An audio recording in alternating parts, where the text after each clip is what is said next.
আমল কবুল হওয়ার জন্য যেই জিনিসটা দরকার সেটার নাম হলো ইখলাস। নিয়তের বিশুদ্ধতা, আল্লাহ তাআলার সন্তুষ্টি উদ্দেশ্য হতে হবে যে কোনো ইবাদতে। ইবাদত করার আগে আমার লক্ষ্যবস্তু ঠিক করতে হবে। আমি যেই ইবাদতটা করতেছি, এই ইবাদত কার জন্য করতেছি, কি জন্য করতেছি। যদি আমার আপনার ইবাদত শুধুমাত্র কেবলমাত্র একমাত্র আল্লাহ তাআলার সন্তুষ্টির জন্য না হয়, ওই ইবাদত যত বেশি হোক না কেন, যত বড় হোক না কেন, ওই ইবাদত জান্নাতে যাওয়ার কারণ তো হবেই না। বরং আল্লাহর জন্য যদি ইবাদত না করা হয়, ওই ইবাদত জাহান্নামে যাওয়ার কারণ হয়ে যায়। হযরত আবু হুরায়রা রাদিয়াল্লাহু তাআলা আনহু থেকে বর্ণিত হাদিস, নবীজি সাল্লাল্লাহু আলাইহি ওয়াসাল্লাম বলেন, কিয়ামতের দিন আল্লাহ তাআলা সর্বপ্রথম তিন শ্রেণীর মানুষকে হিসাবের জন্য ডাকবে। এক নাম্বার, আল্লাহ তাআলা একজন শহীদকে ডাকবে। শহীদ, রক্তাক্ত অবস্থায় শহীদ আল্লাহ তাআলার সামনে হাজির হয়ে যাবে। আল্লাহ তাআলা জিজ্ঞাসা করবে, ও গোলাম, তোমার এই অবস্থা কেন? আল্লাহ রাব্বুল আলামিনের এই প্রশ্নের জবাবে লোকটা বলবে, আল্লাহ, আপনার দ্বীন আপনার জমিনে প্রতিষ্ঠা করার জন্য কাফেরদের বিরুদ্ধে যুদ্ধ করতে করতে আমি আমার জীবন দিয়ে দিয়েছি। আল্লাহ তাআলা বলবেন, যুদ্ধ করেছো, জীবন দিয়েছো, বুঝলাম, উদ্দেশ্য কি ছিল? বলবে, আল্লাহ, আপনার সন্তুষ্টির জন্যই যুদ্ধটা করেছি। বলেন তো, আল্লাহ তাআলা আমার আপনার মনের খবর জানেন কি জানেন না? আমার আপনার অন্তরে কি আছে দুনিয়ার কেউ জানে না, কিন্তু আল্লাহ তাআলা জানেন। আল্লাহ বলবে, না গোলাম, তুমি মিথ্যা বলতেছো। আমি আল্লাহ তোমার অন্তরের খবর জানি। তুমি যুদ্ধ করেছো যাতে করে মানুষ তোমার বীরত্বের প্রশংসা করে, তোমাকে বীর বলে, বাহাদুর বলে। বান্দা, যেই উদ্দেশ্যে তুমি যুদ্ধ করছো, দুনিয়ায় তুমি তা পেয়ে গেছো। কারণ দুনিয়ার মানুষ তোমার বীরত্বের প্রশংসা করেছে, তোমাকে বীর বাহাদুর বলেছে। সুতরাং যে উদ্দেশ্যে যুদ্ধ করছো, দুনিয়ায় তুমি তা পেয়ে গেছো। আজকে আমি আল্লাহর তরফ থেকে তোমার জন্য কিছু নাই, তুমি চলে যাও, তোমার ঠিকানা হলো জাহান্নাম। দুই নম্বরে আল্লাহ রাব্বুল আলামিন একজন দানবীরকে ডাকবে।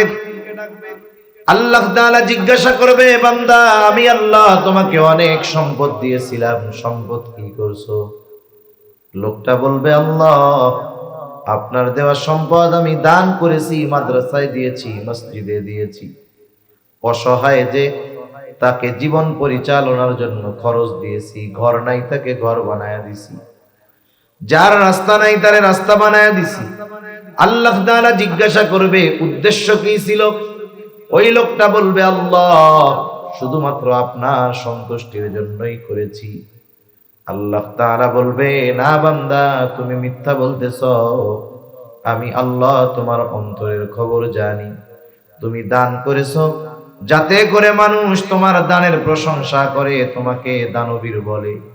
যে উদ্দেশ্যে দান করেছো, দুনিয়ায় তুমি তা পেয়ে গেছো। দুনিয়ার মানুষ তোমাকে দানবীর বলেছে, তোমার দানের প্রশংসা করেছে। সুতরাং আজকে আমি আল্লাহর তরফ থেকে তোমার জন্য কিছু নাই, তুমি চলে যাও, তোমার ঠিকানা হলো জাহান্নাম। তিন নম্বরে আল্লাহ তাআলা একজন আলেমকে ডাকবে, কারীকে ডাকবে। আল্লাহ তাআলা জিজ্ঞাসা করবে, ও বান্দা, তুমি কেন ইলম অর্জন করছো? লোকটা বলবে, আল্লাহ, আমি আপনার সন্তুষ্টির জন্য ইলম অর্জন করেছি, কোরআন শিখেছি। আল্লাহ তাআলা বলবে, না বান্দা, তুমি মিথ্যা বলতেছো। তুমি ইলম শিখেছো, কোরআন শিখেছো যাতে করে মানুষ তোমাকে আলেম বলে, হাফেজ বলে, কারি বলে, মুফতি বলে, মুহাদ্দিস বলে, শাইখুল হাদিস বলে, বড় ওয়াইজ বলে। বান্দা, তুমি যেই উদ্দেশ্যে কোরআন শিখেছো, ইলম শিখেছো, দুনিয়ায় তুমি তা পেয়ে গেছো। আজকে আমি আল্লাহর তরফ থেকে তোমার জন্য কিছু নাই, তুমি চলে যাও, তোমার ঠিকানা হলো চিরস্থায়ী জাহান্নাম।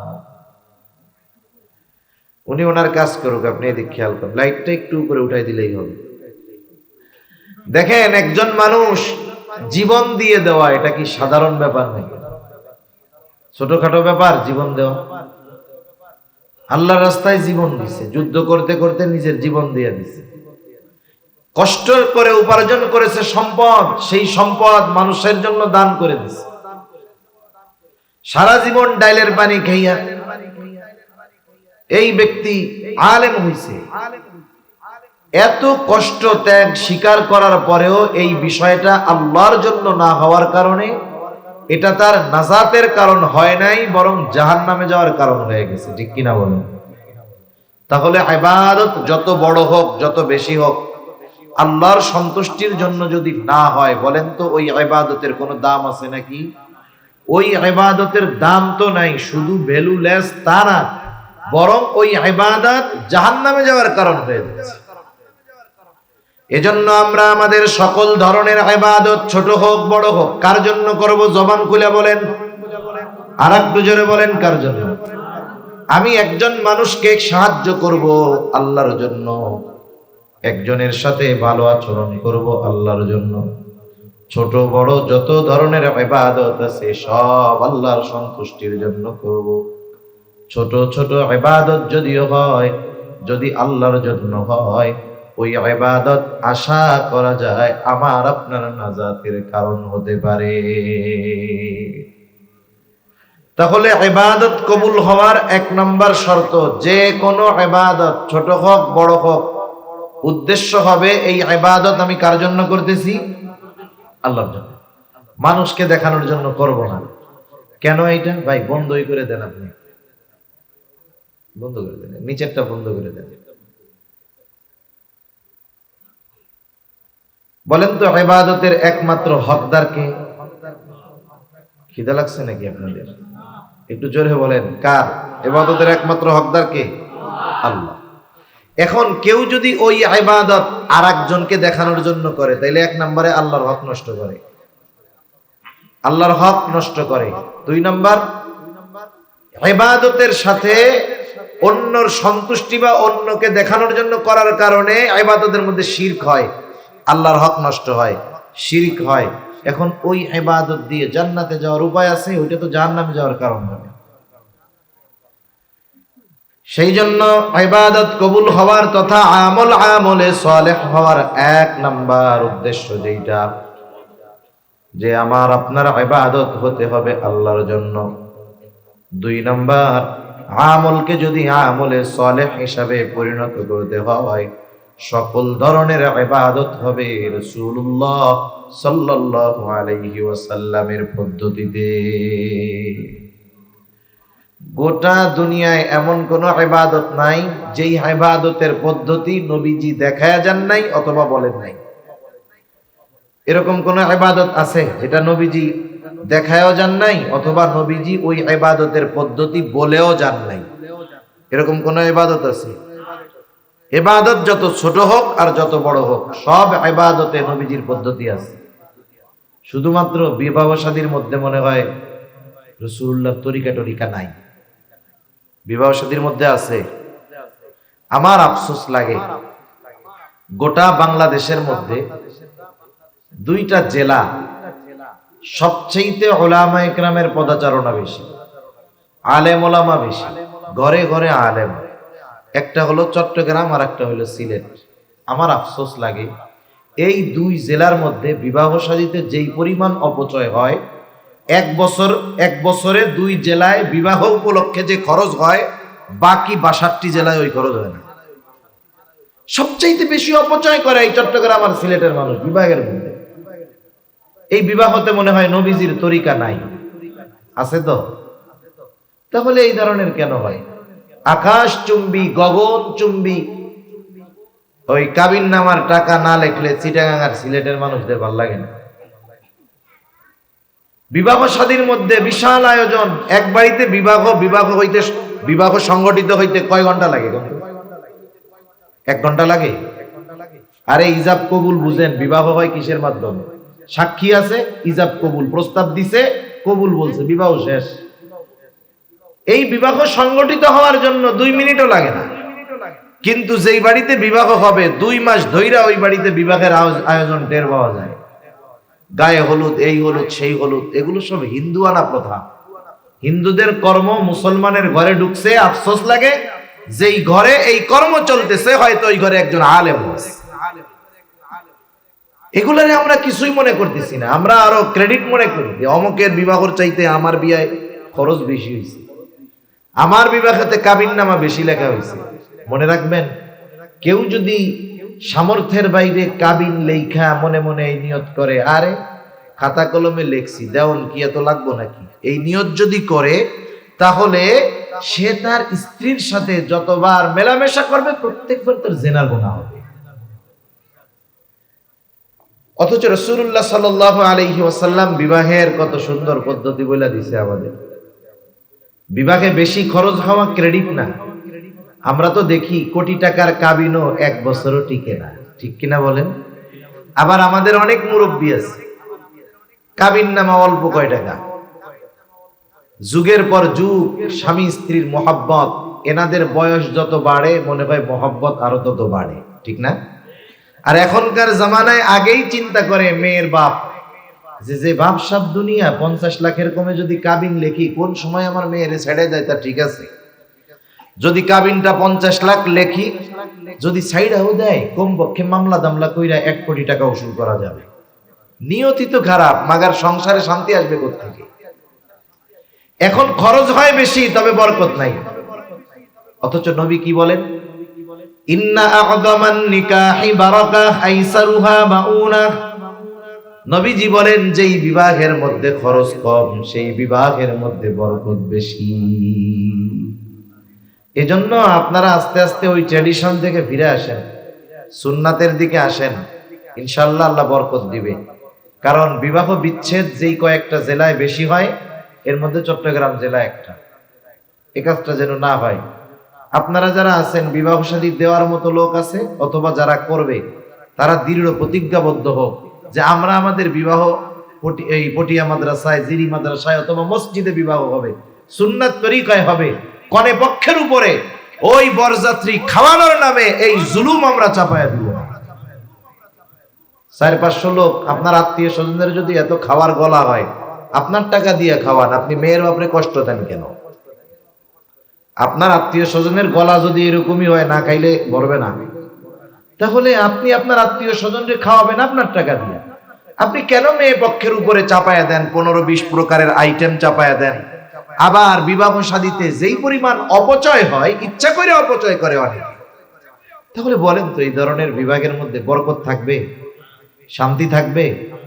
কত রকমের অনইসলামিক কাজ হইতেছে। এজন্য বিবাহ এটাও একটা ইবাদত। নবীজিও বলেন যে আন-নিকাহু মিন সুন্নতি ফামান রাগিবা আন সুন্নতি ফালাইসা মিন্নি। বিবাহ আমার সুন্নাত, যে আমার সুন্নাতকে অস্বীকার করলো সে আমার দলভুক্ত নয়। তাহলে এই বিবাহ নামক এই ইবাদতটাকে আমরা রাসূলের তরিকায় করতে পারবো না ইনশাআল্লাহ? আমরা চেষ্টা করব, হিম্মত করব। আরে ভাই, আপনি হয়তো দ্বীনের উপরে চলার জন্য ছেলেটারে আত্মীয় স্বজন দাওয়াত না দিয়ে সুন্নাত তরিকায় বিবাহ দিবেন। আত্মীয়রা হয়তো আপনার উপরে অসন্তুষ্ট হবে, হয়তো কিছুদিন কথা বলবে না, কিন্তু তারা যদি দ্বীনের উপরে চলার কারণে রাগ হয় হোক। কারণ আমাদের সম্পর্কর ভিত তো এইটা যে আমরা আল্লাহর জন্য ভালোবাসতেও পারি, আল্লাহর জন্য ভাইকে দুশমনও বানাতে পারি, ঠিক কিনা বলেন? এই নীতি উসুলের উপরে যতক্ষণ আমি আপনি না যাব, পরিপূর্ণভাবে দ্বীন মানা সম্ভব না। তাহলে যে কোনো ইবাদত হবে রাসূলুল্লাহ সাল্লাল্লাহু আলাইহি ওয়াসাল্লামের তরিকায়, রাসূলের পদ্ধতিতে। রাসূলুল্লাহ সাল্লাল্লাহু আলাইহি ওয়াসাল্লামের পদ্ধতি ছাড়া কোনো ইবাদত নাই। ঈমানের পরে সবচেয়ে গুরুত্বপূর্ণ ইবাদত হলো নামাজ। নামাজ হলো এমন এক ইবাদত, আল্লাহর নবী বলেন, আউয়ালু মা ইউহাসাবু বিহিল আবদু ইয়াউমাল কিয়ামাতিস সালাহ। কিয়ামতের দিন সর্বপ্রথম নামাজের হিসাব নেওয়া হবে। শুধু তাই না, রাসূলুল্লাহ সাল্লাল্লাহু আলাইহি ওয়াসাল্লাম বলেন, যে ইচ্ছাকৃত নামাজ ছেড়ে দিল সে কুফরি করলো। তাহলে নামাজ কত গুরুত্বপূর্ণ একটা ইবাদত। শুধু তাই না, এই ইবাদত কত গুরুত্বপূর্ণ, কোরআনুল কারীমের মধ্যে আল্লাহ তাআলা ৮২ স্থানে নামাজের কথা বলেছে। কোন বিষয় গুরুত্বপূর্ণ হওয়ার জন্য আল্লাহর ৮২ বার বলা লাগে না, একবার বললেই যথেষ্ট। কোরআনুল কারীমের একটা মুআজিজা হলো, একই বিষয় একই কারণে বারবার আল্লাহ তাআলা উল্লেখ করেন নাই। এই যে ৮২ জায়গায় নামাজের কথা, এই জায়গায় কমপক্ষে ৮২টা উদ্দেশ্য আছে। একই উদ্দেশ্যে একই কথা বারবার আল্লাহ বলেন নাই। ৮২ বার যে নামাজের কথা আছে, এখানে কমপক্ষে ৮২টা উদ্দেশ্য আছে আল্লাহ তাআলা। তা ৮২ বার নামাজের কথা আল্লাহ তাআলা কোরআনে বলেছেন, কত গুরুত্বপূর্ণ এক ইবাদত। বলেন তো নামাজ কেমনে পড়তে হবে কোরআনুল কারীমের মধ্যে আছে? নাই। আপনি যদি গোটা দুনিয়ার সব মুফাসসিরে কোরআনদেরকে একত্রিত করে বলেন, আল্লাহ তাআলা যেই কোরআনে নবীজি শিখিয়েছেন নামাজ, আদেশ করেছেন আল্লাহ, নামাজ শিখাইছেন মুহাম্মাদুর রাসূলুল্লাহ। কোরআনুল কারীমের মধ্যে রুকুর কথা আছে, ওয়ারকাউ মা'আর রাকিঈন, তোমরা রুকুকারীদের সাথে রুকু করো।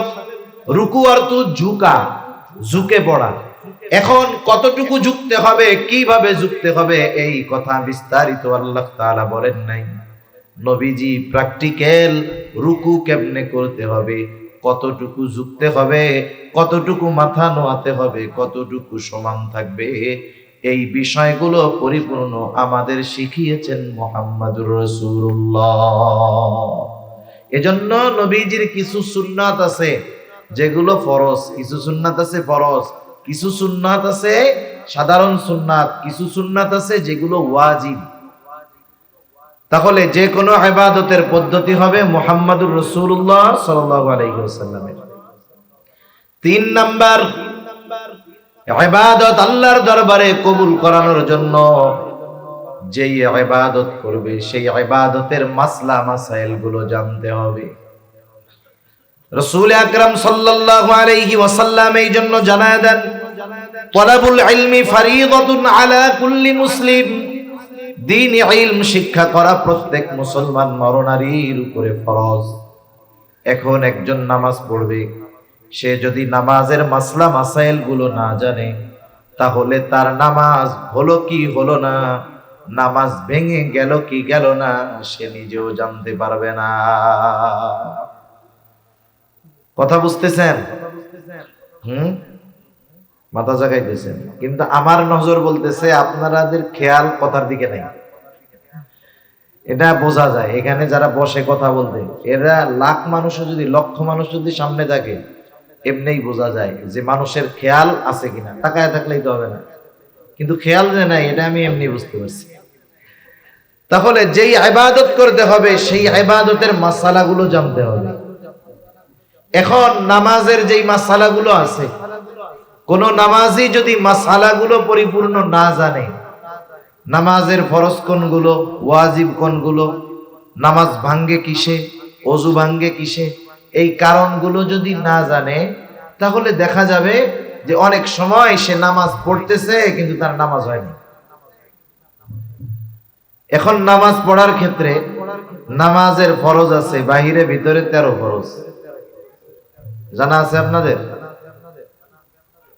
বাড়ি কই আপনাদের? চট্টগ্রাম না? আপনারা কি মাথা জায়গায় কথা কন নাকি? আল্লাহ জবান দিছে? তাকবীর দেন তো একটা, নারায়ে তাকবীর। অবস্থা কি আপনাদের? নারায়ে তাকবীর। সামনের লোকগুলা যে কি হয়েছে বুঝতেছি না, না শীতে ডাউন হয়ে গেছে? তাকবীর দেন, নারায়ে তাকবীর। আর একটু জোরে, নারায়ে তাকবীর। মাশাআল্লাহ। নামাজের বাহিরে ভিতরে 13 ফরজ। বলেন তো যদি কোনো ফরজ ছুটে যায় তাহলে কি নামাজ থাকে না যায়? নামাজ থাকে? এখন মনে করেন একজন নামাজি নামাজে দাঁড়াইছে, 13 ফরজ তার জানা নাই। এখন নামাজ ছুটে গেল না নামাজ আছে, ও কি জানতে পারবে? পারবে না। ফরজ ছুটে গেলে নামাজ হয় না, ফরজ ছুটে গেলে সাউ সিজদা দিলে কাজ হয় না। নামাজের ওয়াজিব আছে 14টা, ওয়াজিব যদি ছুটে যায় তাহলে সাহু সেজদা দেওয়া লাগে। আল্লাহর বান্দা যদি নামাজের ওয়াজিব গুলো না জানে তাইলে সাহু সিজদা কেমনে দিবে সে টেরও পাবে না, তার নামাজও হবে না। নামাজ সম্পৃক্ত মাসালাগুলো জানাও ফরজ। নামাজ হওয়ার জন্য পবিত্রতা দরকার, ওযু দরকার। যদি নাপাক থাকে গোসল করার দরকার। ওযুর ফরজ আছে না, গোসলেরও ফরজ আছে। এখন যদি সে গোসলের ফরজগুলা না জানে, আদায় যদি না করে, বলেন তো সে পবিত্র হবে নাকি? সে যদি পবিত্র না হয়, বাইতুল্লাহ গিয়াও যদি নামাজ পড়ে, নামাজ কবুল হবে নাকি? ওযু ভাঙ্গার কারণ আছে, ওযুর ফরজ আছে। সে যদি ওযুর ফরজগুলো না জানে তাহলে তার ওযু হবে না। ওযু যদি না হয় নামাজ হবে না। আবার দেখেন ওযু ভাঙ্গার কিছু কারণ আছে। ওযু ভাঙ্গার 7টা কারণ। সে যদি না জানে কোন কারণগুলোই ওযু ভেঙে যায়, তাহলে দেখা যাবে কোন সময় তার ওযু ভাঙছে, ওযু ভাঙ্গার কারণে নামাজ হয় নাই, সে নিজেও টের পাবে না। তাহলে যেই ইবাদত করবে সেই ইবাদতের মাসালাগুলো তার কি করতে হবে? জানতে হবে। এগুলো ফরজ জানা। এজন্য নবী বলেন দ্বীনি ইলম শিক্ষা করা প্রত্যেক মুসলমান নরনারীর উপরে ফরজ। হজ করবে, হজের কিছু ফরজ আছে, হজের ওয়াজিব আছে। সে যদি ফরজ বাদ দিয়া সুন্দর মতো হজ কইরা এসে নামের আগে হাজি সাহেব লাগায়, নামের আগে হাজি সাহেব হবে, পাবলিক হাজি ডাকবে ঠিক, কিন্তু হজ তো আল্লাহর কাছে কবুল হবে না। সেজন্য দ্বীনি ইলম শিখার দরকার। এখন কোথায় শিখবো? আমাদের দেশে সাধারণত 3 ভাবে দ্বীনি ইলম শেখে। কয় ভাবে? 1 নাম্বার মাদ্রাসায়। এই জন্য আমাদের আগামী প্রজন্ম যারা আছে, ছোট ছোট বাচ্চা যারা আছে, বড় মানুষদের তো মাদ্রাসায় ভর্তি হওয়া সম্ভব না। ছোট ছোট বাচ্চাদের আগে আমরা দ্বীনি ইলম শিখাবো। মনে রাখবেন, জরুরতে দ্বীন শিক্ষা দেওয়া এটা প্রত্যেক অভিভাবকের উপরে ওই সন্তানের হক।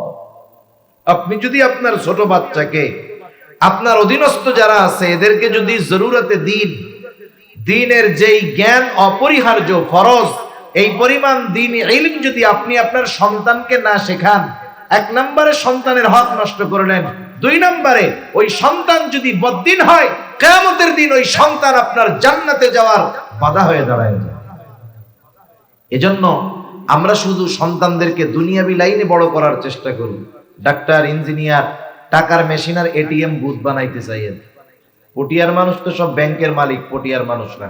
চিন্তা করে আমাগো এলাকায় তো সব ব্যাংকের মালিক, সবগুলোই তো আমাদের এলাকার, তাইলে আমরা আমাদের সন্তানগুলাকেও মানুষ এটিএম বুথ বানায় ফেলবো, টাকার মেশিন বানায় ফেলবো। এ কাজ কইরেন না। আপনি আগে তাকে দ্বীন শিখান, নাইলে যে কি ক্ষতি হবে এই দুনিয়ায় থাকতেই আপনি টের পাওয়া শুরু করবেন। সেজন্য আমরা আমাদের আগামী প্রজন্ম যারা আছে, ছোট বাচ্চা, এদেরকে মাদ্রাসায় দিব। জরুরতে দ্বীন শেখার পরে, নুরানি মাদ্রাসায় 3, 4, 5 পড়ার পরে, এরপরে যদি মনে হয় যে না আলেম বানাবেন, বানান। এরপরে যদি মনে হয় না এখন তো সে দ্বীন সম্পর্কে জানে, আমি মরলে আমার জানাজাটা পড়াইতে পারবে, ইমামতি করতে পারবে, শরীয়তের হারাম হালাল বেঁচে চলতে পারবে, এবার আপনি তাকে জেনারেল লাইনে দেন। ও দুনিয়াবি লাইনে বড় শিক্ষিত হবে, ডাক্তার হবে, ইঞ্জিনিয়ার হবে, তবে সে ডাকাত হবে না। ঠিক কিনা বলেন? ইঞ্জিনিয়ার হইয়া রডের বদলে বাঁশ দিবে না, আর ডাক্তার হয়ে ওই কসাইদের মতো ছোট্ট একটা বাচ্চা খাতনা করাবে, একেও অ্যানেস্থেসিয়া দিয়া এরা মেরে ফেলছে। এরকম ডাকাত হবে না, কারণ তার মধ্যে দ্বীনের বুঝ আছে। আরবিতে একটা প্রবাদ আছে, কুল্লু শাইইন ইয়ারজিউ ইলা আসলিহি, প্রত্যেকটা জিনিস তার মূলের দিকে ফিরে আসে। দেখেন না, একটা মানুষ যখন শিশুকালে ছোট থাকে একেবারে, সে নিজে কিছু বলতে পারে না, নিজে খাইতে পারে না, বাথরুমে গিয়ে বাথরুম করতে পারে না, নিজে গোসল করতে পারে না। দেখেন একটা সময় যখন সে আস্তে আস্তে বার্ধক্যে উপনীত হয়, ওই শিশুকালের অবস্থা তার আবার ফিরে আসে। বিছানায় প্রস্রাব পায়খানা করে, সে নিজে খাইতে পারে না, খাওয়ায়া দিতে হয়। দেখেন এমন জিনিসটা হলো, ওই বাচ্চাকে যখন দ্বীন শিখাবেন, ও যেখানেই যাক না কেন, যত পাপাচারের মধ্যে যাক না কেন, আশা করা যায় ভিত্তিমূলক দ্বীনি শিক্ষা হওয়ার কারণে ওই বাচ্চা এক সময় দ্বীনের দিকেই ফিরে আসবে ইনশাআল্লাহ। সেজন্য 1 নাম্বার হলো দ্বীন শিক্ষার জায়গা হলো মাদ্রাসা। 2 নাম্বার হক্কানি পীর মাশায়েখের খানকা, এটাও একটা সময় দিন শিক্ষার একটা জায়গা ছিল। 3 নাম্বার হলো দাওয়াত ও তাবলীগ। যারা মুরব্বী হয়ে গেছে, বুড়ো হয়ে গেছে, বয়স হয়ে গেছে, মাদ্রাসায় যাওয়ার সুযোগ নাই, এই মানুষগুলো দাওয়াত ও তাবলীগে মেহনত করে সময় দিয়ে তারা জরুরতে দিন তথা দিনের উপরে চলার জন্য যতটুকু জ্ঞান দরকার উলামায়ে কেরামের সান্নিধ্যে থেকে সেগুলো শিখে আসবে। একটু সময় নিয়ে বের হবে, 1 চিল্লা 2 চিল্লা 3 চিল্লা দিবে, এতে ফায়দা কি হবে? যদি উলামায়ে কেরামের সাথে যায় তাহলে নিজের যতটুকু প্রয়োজন, নিজের যতটুকু জরুরত, এই লম্বা সময় যেহেতু দুনিয়ার কোনো কাজ নাই, বাড়ির কাজ নাই, ঘরের কাজ নাই, বাজারে যাওয়া লাগে না, দোকানপাটে যাওয়া লাগে না, এই সময়টাতে এই 3-4 মাসের মধ্যে মোটামুটি দিনের উপরে চলার জন্য যা তার দরকার ইনশাআল্লাহ আশা করা যায় সে শিখে আসতে পারবে। এজন্য আপনাদের একটা দাওয়াতও দেই, এই যে আগামী মাস 2, 3, 4 উলামায়ে কেরামের তত্ত্বাবধানে বিশ্ব ইজতেমা হবে। আমাদের যাদের সুযোগ আছে, যুবক হোক, তরুণ হোক আর বৃদ্ধ হোক, যাদের সুযোগ আছে, সময় আছে, একটু হিম্মত করে নিয়ত করে বের হয়ে যাবেন যে আমি 1 চিল্লায় যাব, 2 চিল্লায় যাব, 3 চিল্লায় যাব। আপনি যান, আল্লাহর রাস্তায় গেলে এর ফায়দা আপনার বুঝে আসবে, এর উপকার বুঝে আসবে। মনে করেন অনেকে আমরা সময় থাকার পরেও অবহেলা করি, সময় দেই না। বলেন তো আল্লাহ না করুক যদি আমি অসুস্থ হয়ে যাইতাম, আমার যদি হাত পা ভেঙে যাইতো, আমার তো 6 মাস বিছানায় পড়ে থাকা লাগতো কি লাগতো না? এজন্য অতি জরুরি কাজ যাদের নাই, এখন থেকেই একটু মানসিকভাবে প্রস্তুতি নেন যে আমরা 1 চিল্লা 2 চিল্লা 3 চিল্লা যে যেরকম পারি সময় দিব ইনশাআল্লাহ। দেওয়া যাবে না ইনশাআল্লাহ? আল্লাহ তৌফিক দান করুন।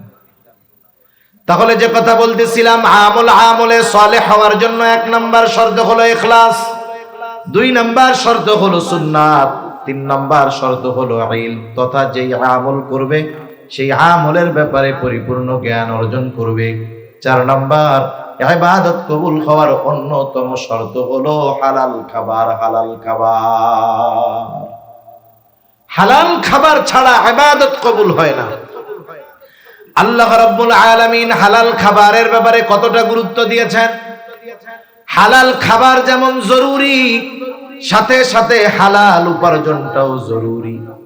উপার্জনও হালাল হতে হবে, খাবারও হালাল হতে হবে। উপার্জন হারাম, খাবার যদি হালাল হয় কাজ হবে না। উপার্জন হালাল, খাবার যদি হারাম হয় কাজ হবে না। উপার্জনও হালাল হতে হবে, খাবারটাও হালাল হতে হবে। অনেক মানুষ আছে হারাম উপার্জন করে, ওইটা নিয়ে টেনশন নাই, কিন্তু হালাল খাবারের ব্যাপারে বড় সতর্ক। আছে না এরকম? হালাল উপার্জনের ব্যাপারে কোনো টেনশন নাই, অথচ কেউ যদি হালাল উপার্জনের নিয়তে, হালাল খাবারের নিয়তে, হালাল উপার্জনের নিয়তে কেউ যদি বের হয়, কোনো কাজ করে, নিয়ত যে আমি এই কর্মের দ্বারা হালাল উপার্জন করব, তাহলে ওই উপার্জনটাও, ওই কর্মটাও ইবাদত হিসাবে তার আমলনামায় যোগ হবে। সুবহানাল্লাহ। হালাল উপার্জনের জন্য আল্লাহ বের হইতে বলছে। আল্লাহ তাআলা বলেন, ফাইদা কুদিয়াতিস সালাতু ফান্তাশিরু ফিল আরদি ওয়াবতাগু মিন ফাদলিল্লাহ।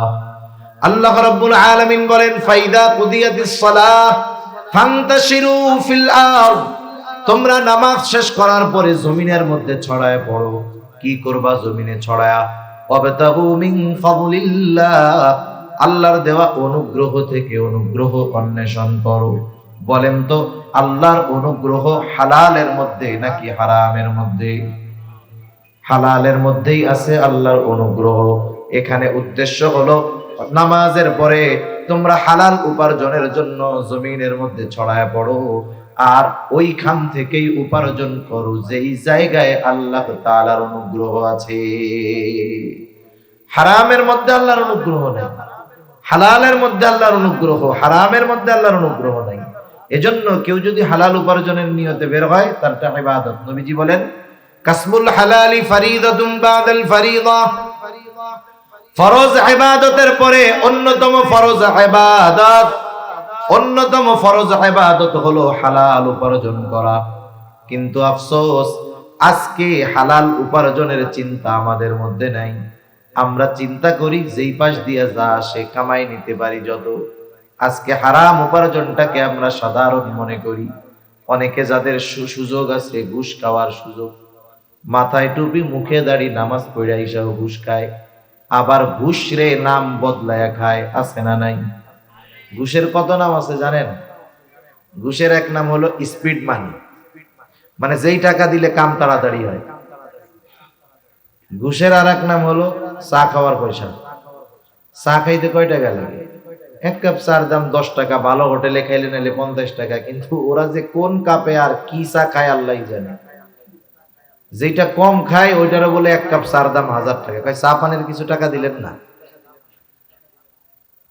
বিভিন্ন জায়গায় মানুষের সাহায্যের জন্য বিভিন্ন জায়গায় সরকার কিছু লোকরে নিয়োগ দিয়ে রাখছে আমার আপনার উপকারের জন্য, কাজ করার জন্য। মনে করেন ইউনিয়ন পরিষদে আছে, ভূমি অফিসে আছে, প্রত্যেক জায়গায় আছে না লোক নিয়োগ দেওয়া।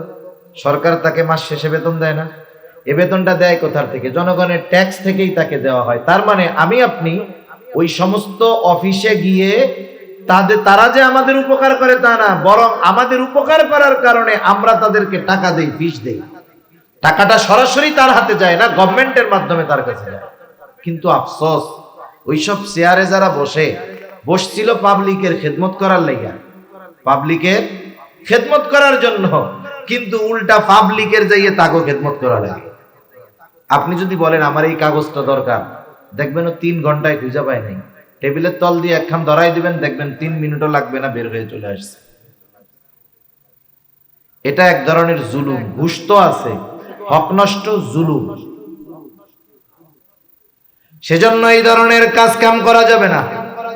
চা খাওয়ার নামে ঘুষ নেওয়া যাবে না। আবার যদি কেউ ইচ্ছা কইরা ঘুষ প্রদান করে সেও অপরাধী।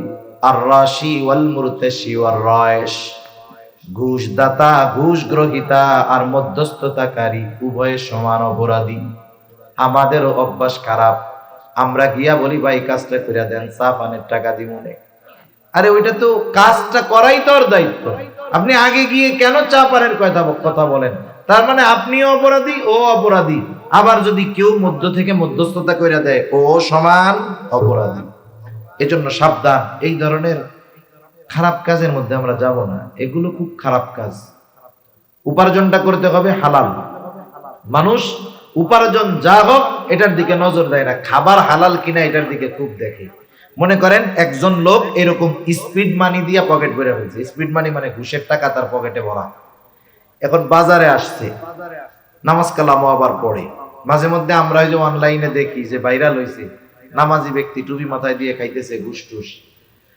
এখন ও যদি ঘুষ খায়, বলেন তো এটা তো নিঃসন্দেহে হারাম, তাই না? নিঃসন্দেহে হারাম না? নাকি সন্দেহ আছে আবার আপনাদের? ঘুষ যে হারাম কোনো সন্দেহ আছে? এখন একজন যদি হারাম রে হারাম মনে করে খায়, বড় গুনাহ হইল ঠিক, কিন্তু বেঈমান হইল না। কিন্তু ওই বেটা যদি এই ঘুষটাকে নিজের জন্য বৈধ মনে করে খায়, ও যে বেঈমান কোনো সন্দেহ নাই। এদেশের অনেক মানুষ আছে এই ঘুষটাকে তারা বৈধ মনে করেই খায়। আর পাবলিক কি করবে? ওরে তো না দিলে কাজ হবে না, উপায় নাই, বাধ্য হয়ে দেয়। এখন ওই ঘুষের টাকা তার পকেটে ভরা, টাকাটা তো হারাম কোনো সন্দেহ নেই। এখন বাজারে আসছে, বাজারে এসে দেখি বড় একটা গরু জবাই হয়েছে। বড় গরুর গোস্ত ছোট গরুর গোস্তের চাইতে একটু মজা বেশি। গরুর গোস্তর স্বাদই ভিন্ন রকম। আমরা হইলাম এরকম মুসলমান যে গরুর গোস্ত না খাইলে আমাদের নিজেদেরকে মুসলমান মুসলমান মনে হয় না। এখন গরুর গোস্ত কেনার জন্য কসাইয়ের কাছে গেছে। আপনারা হয়তো জানেন, কসাই যত বড় গরু হোক ওদের সিস্টেম আছে, 2-3 জনে মিলে ওই বড় গরুরে জবাই দিয়ে ফেলে। আর কোরবানির সময় এক গরু আমরা 15 জন ধরি, এরপরেও অর্ধেক জবাই দেওয়ার পরে ওই গরু দাঁত দিয়ে উঠে যায় আমাদের হাত থেকে। আমাদের কৌশল জানা নাই। এখন ওই লোক ওয়াজের মধ্যে শুনছে যে হালাল প্রাণীর গোস্ত যদি ইচ্ছা কইরা যদি কোনো হালাল প্রাণী জবাই দেওয়ার সময় আল্লাহর নাম বাদ দেওয়া হয় ইচ্ছা কইরা, তাইলে ওই হালাল প্রাণীর গোস্ত আর হালাল থাকে না। এখন কসাইরে গিয়ে জিজ্ঞাসা করতেছে, এই নামাজ কালাম তো পড়ো না, উল্টা পাল্টা তো কইরা বেড়াও, এই যে গরু যখন জবাই দিছিলা বিসমিল্লাহ কইছিলা? আল্লাহর নাম কি বলছিলা? কসাইও তো চালাক কম না, বলে চাচা এ মাসালা আমি খুব ভালো জানি, আমি জানি যদি ইচ্ছা কইরা বিসমিল্লাহ বাদ দেই তাইলে গরুর গোশত হারাম হয়ে যাবে। আমি এত বোকা না কাকা, নামাজ কালাম পড়ি না, এই শাস্তি আল্লাহ আমারে দিতেও পারে, ইচ্ছা করলে মাফও করে দিতে পারে। কিন্তু আমি যদি ইচ্ছা কইরা বিসমিল্লাহ বাদ দিয়া এই গরুর গোশত সবাইরে খাওয়াই, যতজন হারাম খাবে সবাই গুনাহ হবে, আমার জান্নাতে যাওয়ার কোনো উপায়ও থাকবে না। আমি ঠিক মতোই বিসমিল্লাহ বইলাই এটা জবাই দিছি। আচ্ছা তাইলে তো গরুর গোশত হালাল আছে, কোনো সন্দেহ নাই। এইবার বলে দাও আমারে 10 কেজি গোশত দাও। সুন্দর মতো হালাল 10 কেজি গোশত নিয়ে পকেট থেকে যেই টাকাটা দিছে সেটা কি গন্ধ। বিষয়টা হইল হারাম টাকা দিয়ে যদি কেউ হালাল কিনে, এটাও হারামের মতো। এটাও কিসের মতো? হারামের মতো।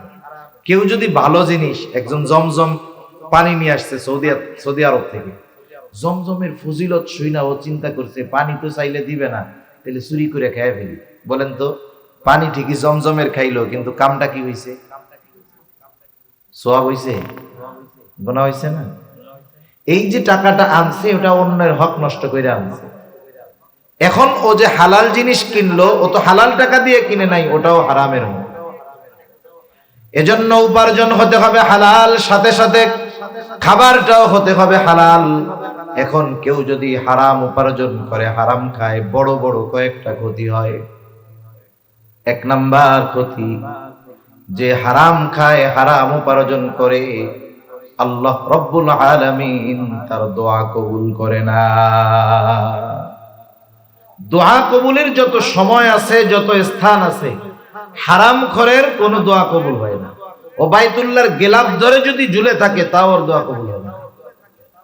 নবীজি সাল্লাল্লাহু আলাইহি ওয়াসাল্লাম একজনের ব্যাপারে উপমা দিচ্ছেন। একটা লোক বহু পথ সফর করে আসলো, তার উস্কো খুস্কো চুল, তার ক্লান্তির ছাপ, সে আল্লাহর কাছে কায়কোনা বাক্যে দোয়া করতেছে, কায়কোনা বাক্যে একাগ্রতার সাথে আল্লাহর কাছে দোয়া করতেছে। নবীজিকে আল্লাহ তাআলা ওই ব্যক্তির হালত বুঝায় দিলেন। সাহাবায়ে কেরাম মনে করতেছে, আহারে এই ব্যক্তি যেমনে কাকুতি মিনতির সাথে দোয়া করতেছে, আল্লাহ তাআলা এই ব্যক্তির দোয়া ফিরায় দিতে পারেন না। নবী বললেন, ওই ব্যক্তির দোয়া কেমনে কবুল হবে? যার দেহটা হারাম খাবার দিয়ে গঠিত, যার গায়ের পোশাকটা হারাম টাকায় কেনা, এর দোয়া আল্লাহ কেমনে কবুল করবে? তাহলে যে হারাম খায়, হারাম উপার্জন করে, 1 নাম্বার ক্ষতি, তার দোয়া কবুল হয় না। মানুষের টাকা মেরে হজ করলেও হজ কবুল হয় না, দোয়া কবুলের স্থানগুলোয় গেলেও দোয়া কবুল হয় না।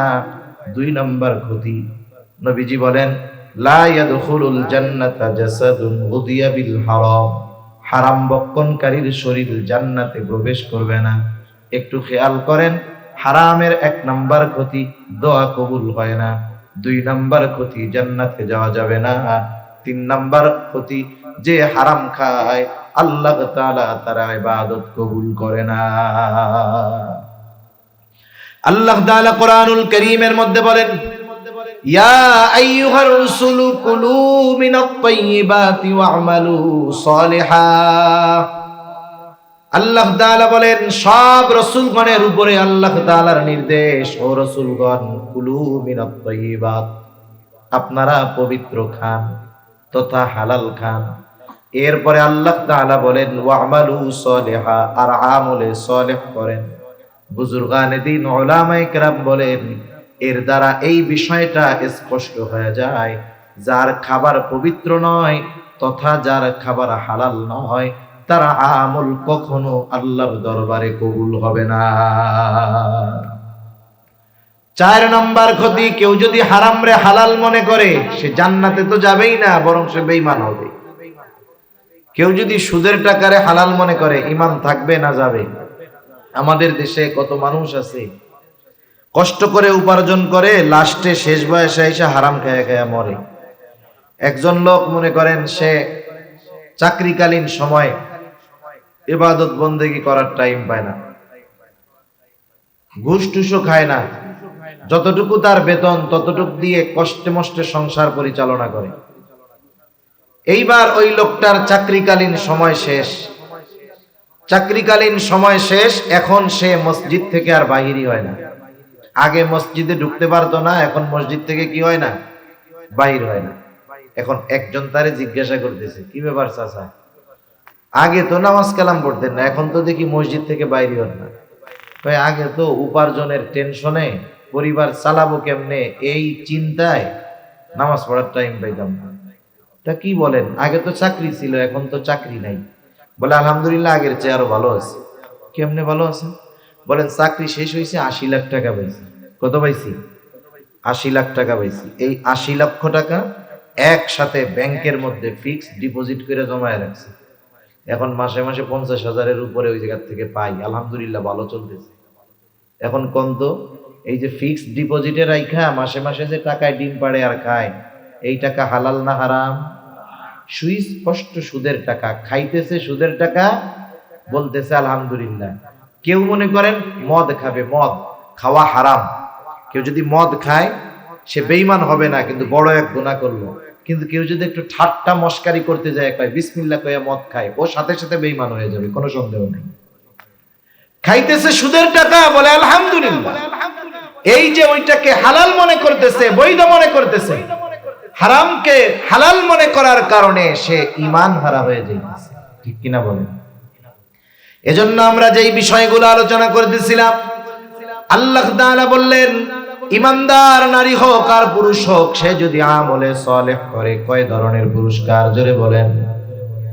ইমানদার নারী হোক আর পুরুষ হোক, আমলটা যদি আল্লাহর দরবারে কবুল হতে হয় কিছু শর্ত আছে। এক নাম্বার, অন্যতম শর্ত হলো ইবাদতটা হবে আল্লাহর সন্তুষ্টির জন্য। দুই নাম্বার, ইবাদতটা হবে রাসূলুল্লাহ সাল্লাল্লাহু আলাইহি ওয়াসাল্লামের পদ্ধতিতে। তিন নাম্বার, ওই ইবাদত, সে যেই ইবাদত করবে সেই ইবাদতের সকল মাসলা মাসাইল জানা থাকতে হবে। চার নাম্বার, তার উপার্জন এবং খাবার উভয়টাই হালাল হতে হবে। এই বিষয়গুলো ঠিক থাকার পরে যখন মুমিন কোন ইবাদত করবে, ওই ইবাদত যত ছোট হোক না কেন, তার ওই ইবাদত যিনি কবুল করবেন তিনি কে? ইবাদত যদি কবুল হয়, দুই ধরনের পুরস্কার আমি শেষ করে দিব। দুই ধরনের পুরস্কার। এক নাম্বার, আল্লাহ তাআলা বলেন ফালানুহইয়ান্নাহু হায়াতান তাইয়্যিবা। এক নাম্বার হলো ওই মুমিন নারী অথবা পুরুষকে দুনিয়ায় পবিত্র জিন্দেগি দান করা হবে, পবিত্র হায়াত তাকে দেওয়া হবে। ফালানুহইয়ান্নাহু হায়াতান তাইয়্যিবা, তাকে হায়াতে তাইয়্যিবা দেওয়া হবে। আমরা অনেক সময় দোয়া করি না, আল্লাহ আপনি আমাদের হায়াতে তাইয়্যিবা দেন, অমুককে হায়াতে তাইয়্যিবা দেন। হায়াতে তাইয়্যিবা মানে কি? মুফাসসিরিনে কেরাম যে কয়েকটা অর্থ করেন, এর সমষ্টিগত অর্থটা এরকম আসে যে সচ্ছলতার সাথে অমুখাপেক্ষী ইবাদত গুজার, ইবাদত করার সাথে তার গোটা হায়াত অতিবাহিত হবে। তার মানে সে দুনিয়ার জগতে ইবাদতের মজা পাবে, দুনিয়ার জগতে অমুখাপেক্ষী থাকবে। আল্লাহ তাআলা তাকে হালাল ভাবে সুখ, স্বাচ্ছন্দ্য, শান্তি প্রদান করবে। এ দুনিয়াতে তার যতটুকু প্রয়োজন ওইটুকুর ব্যবস্থা আল্লাহ তাআলা করবে। সুবহানাল্লাহ। এখন বলেন, আমার যদি কারো কাছে হাত পাতা না লাগে, দুনিয়ায় যতটুকু প্রয়োজন ততটুকুর ব্যবস্থা যদি হয়ে যায়, ইবাদতে যদি আমি মজা পাই, গুনার থেকে যদি বাঁচতে পারি, তাইলে এর মতো সুন্দর হায়াত, এর মতো সুন্দর জীবন অতিবাহিত করা আর কিছু কি হইতে পারে? আল্লাহ তাআলা বলেন হায়াতে তাইয়্যিবা, উত্তম জিন্দেগি আমি তাকে দান করব। এক ধরনের পুরস্কার। দ্বিতীয় ধরনের পুরস্কার আল্লাহ তাআলা দিবেন আখিরাতে। আমি শুরুতেই বলেছি, আল্লাহ তাআলা দুনিয়াতে কোন সৎকর্মশীলের সৎকর্মের পূর্ণ প্রতিদান আল্লাহ দুনিয়াতে দেন না, সাম্যক দেন, কিন্তু মূল প্রতিদান দিবেন আখিরাতে। এরপরে আল্লাহ তাআলা বলেন কি দিব তাকে? ওয়ালা নাজজিয়ান্নাহুম আজরাহুম বিআহসানি মা কানু ইয়ামালুন।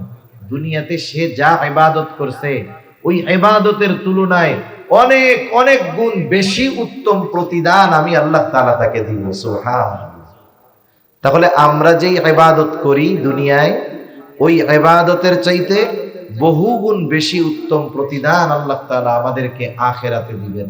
এজন্য সম্মানিত সুধী, আমরা হারাম থেকে বাঁচবো। ইবাদতগুলো ছোট হোক আল্লাহর দরবারে যেন কবুল হয়। এমন এক জিনিস, বিশেষ করে খাবার উপার্জন, এটা এমন এক জিনিস যে এটার কারণে আমার উপরে শুধু প্রভাব পড়ে তা নয়, এটার কারণে আমার পরবর্তী জেনারেশনের উপরেও প্রভাব পড়ে। হালাল খাবারের কথা আসলো বইলাই দেই।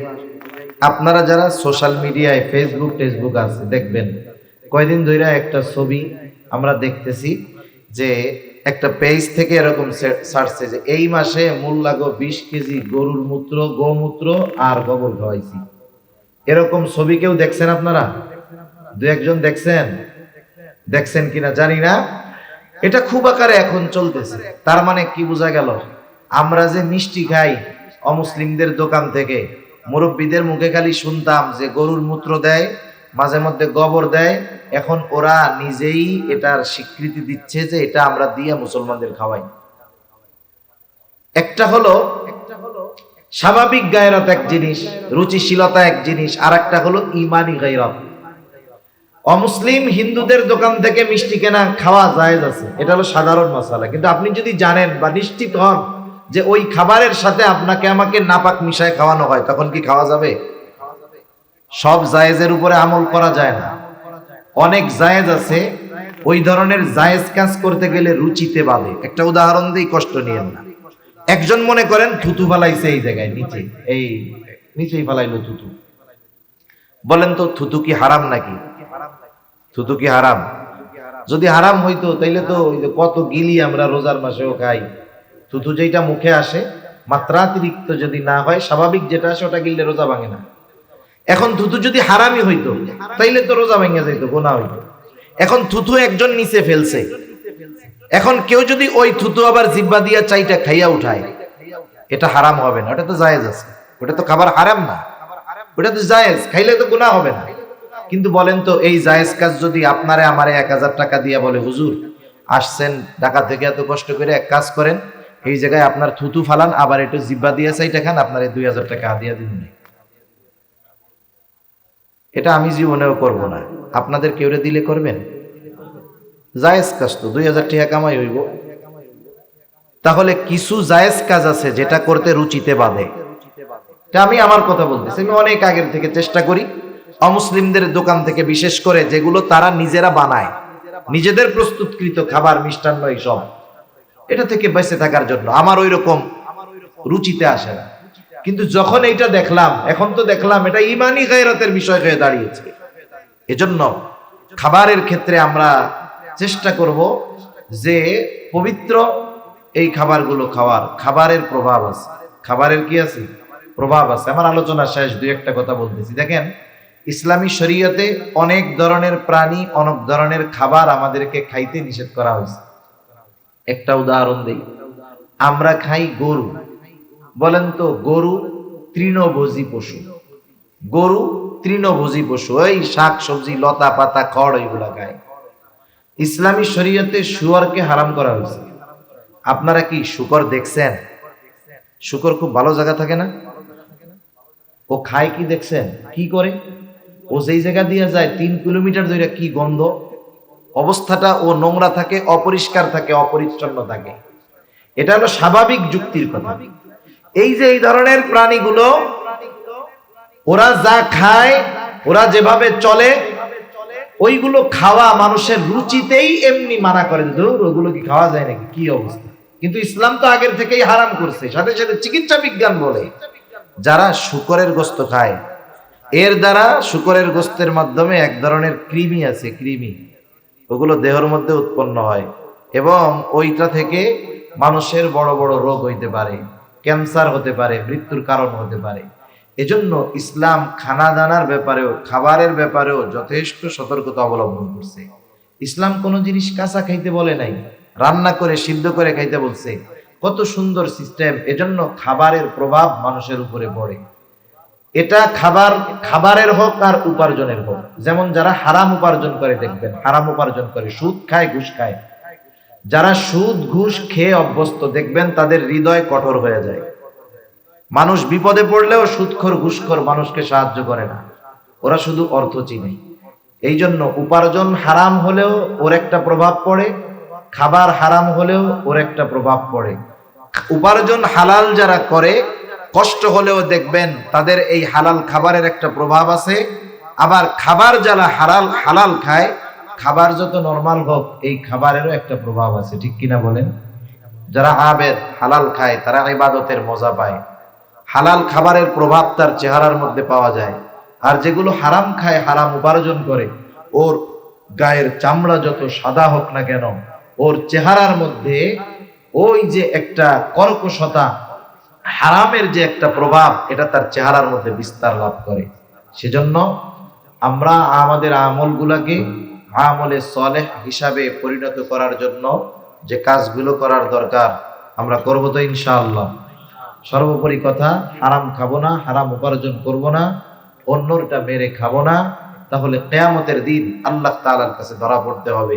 আল্লাহ সুবহানাহু ওয়া তাআলা আমাদের সকলের ছোট বড় আমলগুলাকে আমলে সলেহ হিসাবে আল্লাহ তাআলার কাছে কবুল হওয়ার জন্য যেই যোগ্যতাগুলো অর্জন করার দরকার, আল্লাহ সুবহানাহু ওয়া তাআলা সেই যোগ্যতাগুলো আমাদের অর্জন করার তৌফিক দান করুন। সকলে বলি আমিন। ওয়া আখিরু দাওয়ানা আনিল হামদুলিল্লাহি রাব্বিল আলামিন। আসসালামু আলাইকুম ওয়া রাহমাতুল্লাহি ওয়া বারাকাতুহু। দোয়া করে দেব।